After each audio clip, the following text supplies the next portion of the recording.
Problem number 1. Calculate the osmotic pressure of an aqueous solution containing 10 gram of glucose in 600 ml at 27 degree Celsius. നമ്മുടെ first problem എന്ന് പറഞ്ഞാൽ osmotic pressure കാണാനുള്ള പ്രോബ്ലമാണ്. Osmotic pressure കാണാനുള്ള പ്രോബ്ലമാണ്. Glucose മോളിക്യൂളിന്റെ osmotic പ്രഷറാണ് കാണേണ്ടത്. നമുക്കറിയാം ഓസ്മോട്ടിക് പ്രഷർ πV = nRT ആണ് ഇക്വേഷൻ. πV = nRT. പക്ഷെ നമുക്ക് അതിനെ എങ്ങനെ കൺവേർട്ട് ചെയ്യാം? നമ്മളിവിടെ പറഞ്ഞിട്ടുള്ളത് πV = nRT ആണ്. അപ്പോൾ നമുക്ക് ഓസ്മോട്ടിക് പ്രഷർ ആണ് കാണേണ്ടത്. വോളിയം എടുത്ത് തന്നിട്ടുണ്ട്. അപ്പോൾ നമുക്ക് ഓസ്മോട്ടിക് പ്രഷറിന്റെ ഇക്വേഷൻ പൈ എന്ന് പറഞ്ഞാൽ W/mv/RT എഴുതാം. ഇവിടെ W/m എന്ന് പറഞ്ഞാൽ n നമ്പർ ഓഫ് മോൾ നമ്മൾ എന്ത് ചെയ്യാണ് വെയിറ്റ് ബൈ മോളിക്കുലാർ വെയിറ്റ് എന്നുള്ള ഇക്വേഷൻ കൊണ്ട് റീപ്ലേസ് ചെയ്യാണ്. അപ്പോൾ നമുക്ക് W/m എന്ന് എഴുതാം. പിന്നെ പൈയുടെ സൈഡിലായത് v നമ്മൾ കൊണ്ടുപോയി, അപ്പോൾ താഴേക്ക് എത്തും v, then RT. ഇതാണ് ഇക്വേഷൻ W/mv/RT. ഇനി നമുക്ക് ഏതൊക്കെ സംഗതികളാണ് തന്നിട്ടുള്ളത് നോക്കാം. ഏതൊക്കെ കാര്യങ്ങളാണ് ഗിവൺ, ഏതൊക്കെയാണ് നോക്കാം. v തന്നിട്ടുണ്ട്, വോളിയം തന്നിട്ടുണ്ട്, 600 ml ആണ് തന്നിട്ടുള്ളത്. അപ്പോൾ നമ്മൾ ml നെ നമ്മൾ ലിറ്ററിലേക്ക് കൺവേർട്ട് ചെയ്യുമ്പോൾ 0.6 ലിറ്റർ കിട്ടും. ദെൻ നമുക്ക് തന്നിട്ടുള്ളത് വെയിറ്റ് ആണ്. സൊല്യൂട്ട് പാർട്ടിക്കിളിന്റെ വെയിറ്റ് തന്നിട്ടുണ്ട് 10 ഗ്രാം. 10 ഗ്രാം ആക്കി എടുത്താൽ മതി.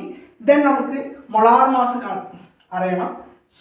ഗ്ലൂക്കോസ് മോളിക്യൂൾ ആണ്. ഗ്ലൂക്കോസ് മോളിക്യൂളിൻ്റെ കെമിക്കൽ ഫോർമുല നമുക്കറിയാം, C6H12O6 ആണ്. അപ്പോൾ നമുക്ക് 180 ആണ് കിട്ടുക. കാർബണിൻ്റെ 12 ആണ്, ഓക്സിജൻ്റെ 16 ആണ്. നമ്മൾ അങ്ങനെ കാൽക്കുലേറ്റ് ചെയ്താൽ ഹൈഡ്രജൻ്റെ 1 ആണ്. അപ്പോൾ നമുക്ക് എന്ത് ചെയ്യാം, 6 × 12 + അങ്ങനെ കാൽക്കുലേറ്റ് നമുക്ക് 180 കിട്ടും. നിങ്ങൾക്ക് അറിയാമോ കാൽക്കുലേഷൻ. ദെൻ R ആണ് ശ്രദ്ധിക്കേണ്ടത്. ആറിൻ്റെ വാല്യൂ 0.0821 ആണ് നമ്മൾ എടുക്കുക. കാരണം ലിറ്റർ ATM ലാണ് ഈ വാല്യൂ എടുക്കേണ്ടത്. അതുകൊണ്ട് 0.0821 ആണ് നമ്മൾ വാല്യൂ എടുക്കുക. ദെൻ നമുക്ക് ടെമ്പറേച്ചറിൻ്റെ വാല്യൂ തന്നിട്ടുണ്ട് 27 ഡിഗ്രി സെൽഷ്യസ് ആണ്. നമ്മൾ കെൽവിനിലേക്ക് കൺവേർട്ട് ചെയ്യണം. 273 ആഡ് ചെയ്താൽ മതി. 27 + 273 300 കെൽവിൻ കിട്ടും.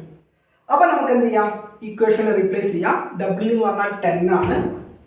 10 × ആറിൻ്റെ വാല്യൂ 0.0821 ആണ്. ഇൻറ്റു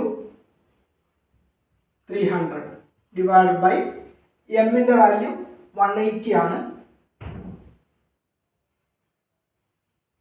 180 ഇൻറ്റു v എന്ന് പറഞ്ഞാൽ 0.6 ആണ്. 0.6 ആണ്.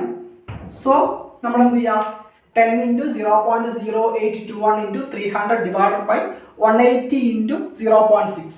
ഇതെല്ലാം കൂടെ കാൽക്കുലേറ്റ് ചെയ്യാൻ നമുക്ക് കിട്ടാം 2.281 ATM ആണ്. 2.281 ആണ്. നിങ്ങൾ കാൽക്കുലേറ്റർ യൂസ് ചെയ്താൽ മതി. നമുക്ക് സിമ്പിളായിട്ട് ചെയ്യാൻ പറ്റും. 2.281 കിട്ടും. ഇവിടെ ശ്രദ്ധിക്കേണ്ടത് ഓസ്മോട്ടിക് പ്രഷർ ആണ്. പ്രഷർ ആയതുകൊണ്ട് തന്നെ യൂണിറ്റ് എന്തായിരിക്കും, ATM ആയിരിക്കും. അറ്റ്മോസ്ഫിയറിക് പ്രഷർ ആയിരിക്കും. ഇതാണ് ഈ ഒരു പ്രോബ്ലത്തിന്റെ solution. Problem number 2. 12 gram of a polymer in 150 cm³ of its solution which has an osmotic pressure of 0.05 atm at 25 degrees Celsius. What is the molar mass? രണ്ടാമത്തെ problem. നമുക്ക് ഈ ഒരു പ്രോബ്ലത്തിൽ molar mass calculate ചെയ്യണം. Pi തന്നിട്ടുണ്ട്, osmotic pressure തന്നിട്ടുണ്ട്. നമ്മൾ molar mass calculate ചെയ്യണം. നേരത്തെ ചെയ്ത പ്രോബ്ലത്തിൽ നിന്ന് കുറച്ച് ഡിഫറെൻ്റ് ആണ്. നേരത്തെ നമുക്ക് ഡയറക്റ്റ് ഇക്വേഷൻ അപ്ലൈ ചെയ്താൽ മതിയായിരുന്നു. ഇത് നമ്മൾ മോളാർ മാസ് കാൽക്കുലേറ്റ് ചെയ്യണം.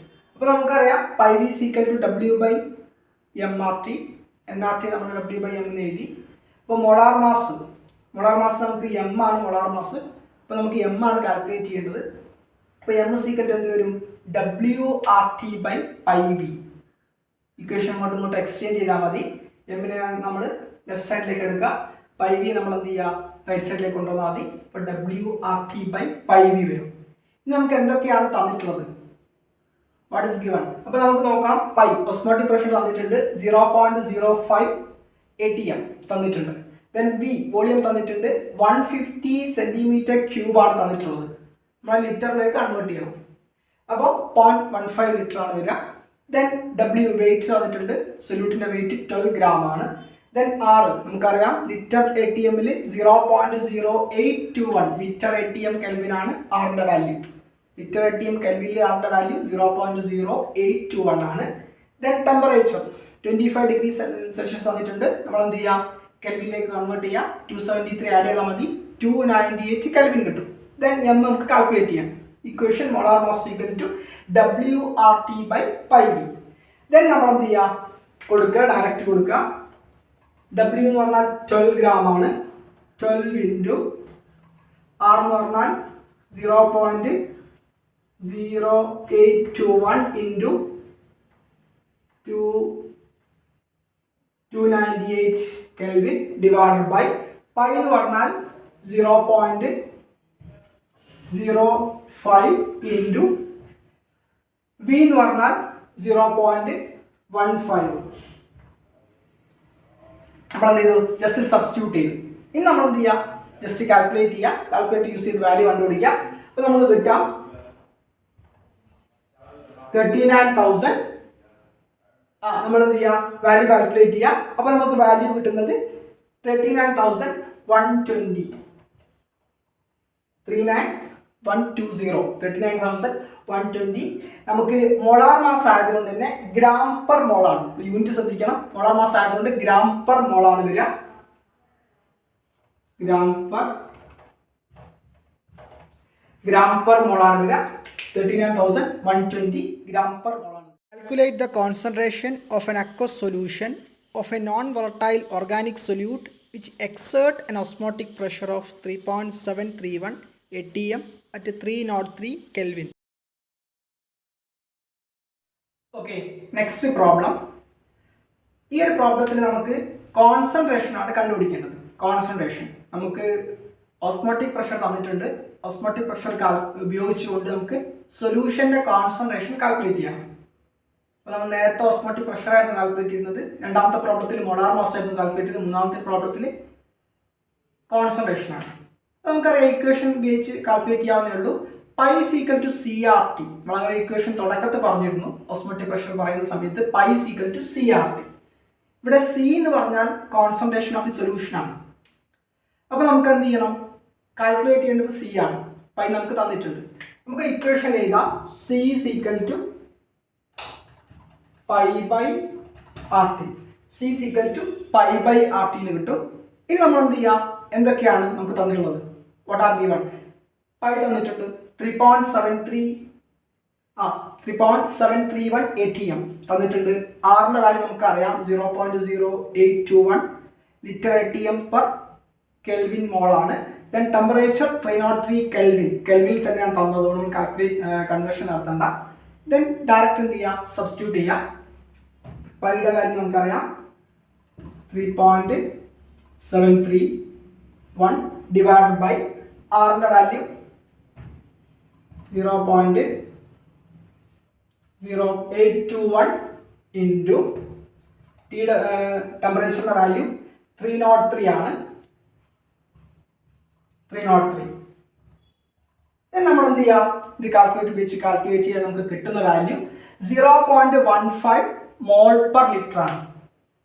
0.15 മോൾ പെർ ലിറ്റർ ആണ്. നമുക്ക് എന്ത് ചെയ്യാം, 0.1 മോൾ പെർ ലിറ്റർ ആണ്. 0.1 മോൾ പെർ ലിറ്റർ ആണ്. കോൺസെൻട്രേഷൻ നമ്മൾ മോൾ പെർ ലിറ്ററിലാണ് പറയാം, അതുകൊണ്ടാണ് യൂണിറ്റ് വരുന്നത്. യൂണിറ്റ് ശ്രദ്ധിക്കാം, യൂണിറ്റ് വളരെ ഇമ്പോർട്ടൻ്റ് ആണ്. അപ്പോൾ C ഈക്വൽ ടു π/RT എന്നുള്ള ഇക്വേഷൻ ഉപയോഗിച്ച് നമ്മൾ എന്ത് ചെയ്തു, പൈയുടെ വാല്യൂ കൊടുത്തു, ആറിന്റെ വാല്യൂ കൊടുത്തു, ടിയുടെ വാല്യൂ കൊടുത്തു. അപ്പോൾ നമുക്ക് 0.15 മോൾ പെർ ലിറ്ററിന് കിട്ടി. Problem number 4. A 10% of aqueous solution of an organic solute X is found to be isotonic with a 3% aqueous solution of sucrose of molecular mass 342. Calculate the molar mass of solute X. Calculate the molar mass of Next about isotonic solution problem. Isotonic solution. ഒരു isotonic സൊല്യൂഷന്റെ problem ആണ്. Isotonic എന്ന് പറഞ്ഞാൽ ഒരേ molar concentration ഉള്ള solution നമ്മൾ isotonic solution എന്ന് പറയാം. ഐസോ എന്ന് പറഞ്ഞാൽ സെയിം ആണെന്ന് നമുക്കറിയാം. അപ്പോൾ ഐസോട്ടോണിക് എന്ന് പറഞ്ഞാൽ സെയിം മോളാർ കോൺസെൻട്രേഷൻ ആയിരിക്കും. അപ്പോൾ നമുക്ക് ഇത് വെച്ചിട്ട് ഐസോട്ടോണിക് സൊല്യൂഷന്റെ വെച്ചിട്ട് ഒരു സൊല്യൂഷൻ എക്സ് എന്ന് പറഞ്ഞ സൊല്യൂഷൻ ഉണ്ട്, സുക്രോസ് സൊല്യൂഷൻ ഉണ്ട്. 10% എക്സ് സൊല്യൂഷനും 3% സുക്രോസ് സൊല്യൂഷൻ എന്താണ്, ഐസോട്ടോണിക് ആണ്. അപ്പോൾ നമുക്ക് ഈ 10 അൺനോൺ സൊല്യൂഷൻ, ഒരു ഓർഗാനിക് സൊല്യൂഷൻ ആണ്, ഒരു അൺനോൺ സൊല്യൂഷൻ ആണ്. ഏതാണ് സൊല്യൂഷൻ എന്ന് അറിയില്ല. അപ്പോൾ നമുക്കൊരു അൺനോൺ സൊല്യൂഷൻ ആണ്. ആ സൊല്യൂഷന്റെ മോളാർ മാസ് കാൽക്കുലേറ്റ് ചെയ്യണം. നമുക്ക് തന്നിട്ടുള്ളത് 3% സുക്രോസ് സൊല്യൂഷൻ ആണ്. സുക്രോസ് എന്ന് പറയുന്നത് നമുക്ക് അതിന്റെ മോളാർ മാസ് കിട്ടും 342 ആണ്. സുക്രോസിന്റെ കെമിക്കൽ ഫോർമുല വെച്ചാൽ നമുക്ക് മോളാർ മാസ് കിട്ടും. ദെൻ നമ്മൾ എന്ത് ചെയ്യണം? Molar mass of the unknown solution calculate ചെയ്യണം. ഞാൻ പറഞ്ഞു ഐസോട്ടോണിക് സൊല്യൂഷൻ ആണ്, സെയിം മോളാർ കോമ്പോസിഷൻ ആയിരിക്കും. അപ്പോൾ നമുക്ക് എന്ത് ചെയ്യാം? W/mx into Vx equal to, നമുക്ക് molar concentration of the 10% unknown solution equal to molar concentration of the 3% sucrose solution എഴുതാം. രണ്ടിന്റെയും മോളാർ കോൺസെൻട്രേഷൻ നമ്മൾ എന്ത് ചെയ്തു? ഇക്വേറ്റ് ചെയ്തു, കാരണം രണ്ടാളും ഐസോട്ടോണിക് ആണ്. Then Wx divided by mx into Vx is equal to W1 divided by M1 into V1 എന്ന് പറഞ്ഞാൽ weight by molar mass into volume, രണ്ടിന്റെ weight by molar mass into volume നമ്മൾ എന്ത് ചെയ്തു? ഇക്വേറ്റ് ചെയ്തു. ഇവിടെ Wx/mx into Vx, ഈ X എന്ന് പറഞ്ഞാൽ നമ്മൾ അൺനോൺ ഓർഗാനിക് സൊല്യൂഷൻ നമ്മൾ എക്സ് ആക്കി എടുത്തു, അത്രേ ഉള്ളൂ. ദെൻ V1 എന്ന് പറഞ്ഞത് W1 divided by M1 into V1 എടുത്തിട്ടുള്ളത് സുക്രോസ് സൊല്യൂഷനാണ്. 1 എന്നുള്ളത് ഒന്ന് എക്സ് എടുത്തോണ്ട് ഒന്ന് 1 എടുത്തു. ഇനി 1 എടുത്തില്ലെങ്കിൽ പ്രയാസമില്ല, നമ്മുടെ സൗകര്യത്തിന് ഞാൻ ഇത് 1 എടുത്തോന്നേ ഉള്ളൂ. നമുക്ക് കാൽക്കുലേറ്റ് ചെയ്യേണ്ടത് അൺനോൺ സൊല്യൂഷന്റെ മോളാർ മാസ് ആണ്. അപ്പോൾ mx ആണ് അൺനോൺ സൊല്യൂഷന്റെ മോളാർ മാസ്. mx നമ്മൾ എന്ത് ചെയ്യണം? കാൽക്കുലേറ്റ് ചെയ്യണം. അപ്പോൾ mx നമ്മൾ എന്ത് ചെയ്യാം? തൊട്ടടുത്ത റൈറ്റ് ഹാൻഡ് സൈഡിലേക്ക് കൊണ്ടുവരാം, ബാക്കിയെല്ലാം ഈ സൈഡിലേക്ക് കൊണ്ടുവന്ന് നമുക്ക് എന്ത് ചെയ്യാൻ പറ്റും? ഇക്വേഷൻ ചെറിയൊരു റീഅറേഞ്ച്മെന്റ് നടത്തിയാൽ നമുക്ക് സുഖമായിട്ട് കാൽക്കുലേറ്റ് ചെയ്യാൻ പറ്റും. നമ്മൾ റീഅറേഞ്ച് ചെയ്യുന്നു. mx ഈക്വൽ ടു ഇവിടെ കൊണ്ടുവന്നു. അപ്പോൾ Wx ഇൻറ്റു ഈ അടിയിലുള്ള M1 ഇൻറ്റു V1 ഈ സൈഡിലേക്ക് വരും. M1 into V1 divided by ഇവിടെയാണുള്ളത്, അപ്പോൾ ഇയാൾ എന്ത് ചെയ്യും? ഈ സൈഡിലേക്ക് വരും. W1 into Vx. ഈ ഒരു റീഅറേഞ്ച്മെന്റ് മാത്രം അറിഞ്ഞാൽ മതി, നമുക്ക് എന്ത് ചെയ്യാൻ പറ്റും? ഈ ഒരു ഇക്വേഷൻ സുഖമായിട്ട് കാൽക്കുലേറ്റ് ചെയ്യാൻ പറ്റും.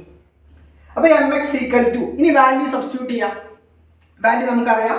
ഇവിടെ ശ്രദ്ധിക്കേണ്ടത് നമുക്ക് 10%ഉം 3% തന്നിട്ടുള്ളത്. നമ്മൾ നേരെ ഗ്രാം ആക്കി എടുത്താൽ മതി. 10%ഉം 3%. മുമ്പ് നമ്മൾ ചെയ്ത പ്രോബ്ലംസിലൊക്കെ ഉണ്ടായിരുന്നു. ഈ പെർസെൻറ്റേജ് തരുന്ന ആളുകൾ നമ്മൾ ഗ്രാമിലേക്ക് കൺവേർട്ട് ചെയ്ത് എടുത്താൽ മതി, ഡയറക്റ്റ് ഗ്രാം ആക്കി എടുത്താൽ മതി. അപ്പോൾ നമ്മൾ 10 ഗ്രാം ആക്കി എടുക്കുകയാണ്. 10% 10 ഗ്രാം ആക്കി എടുക്കും വെയിറ്റ്. ദെൻ Wx ആണ്. M1 എന്ന് പറഞ്ഞാൽ സുക്രോസിന്റെ, ഞാൻ പറഞ്ഞു 342 ആണ് molar mass. Then volume 0.1, same volume molar concentration ആയതുകൊണ്ട് തന്നെ, ഐസോട്ടോണിക് സൊല്യൂഷൻ ആയതുകൊണ്ട് തന്നെ വോളിയം നമ്മൾ അങ്ങനെ എടുക്കും. 0.1 ആണ് വോളിയം വരിക. നമ്മൾ തന്ന വോളിയം നമ്മൾ ലിറ്ററിലേക്ക് കൺവേർട്ട് ചെയ്യുമ്പോൾ 0.1 കിട്ടും. ഡിവൈഡ് ബൈ W1, 3% നമ്മൾ 3 ഗ്രാം എടുക്കും. ദെൻ അഗെയിൻ വോളിയം 0.1 ആണ്. ഈ ഒരു സാധനം നമ്മൾ എന്ത് ചെയ്യുക? 10 into 342 into 0.1 divide by 3 into 0.1 നമ്മൾ ജസ്റ്റ് കാൽക്കുലേറ്റ് ചെയ്യുക. അപ്പോൾ നമുക്ക് കിട്ടുക 1140 ആണ്. 10,140 ഗ്രാം പെർ മോളാർ വരിക. കാരണം നമ്മൾ കണ്ടുപിടിച്ചത് മോളാർ മാസാണ്. 1140 ഗ്രാം പെർ മോൾ. ഇതാണ് അൺനോൺ ഓർഗാനിക് സൊല്യൂഷൻ്റെ എന്ത്? Molar mass.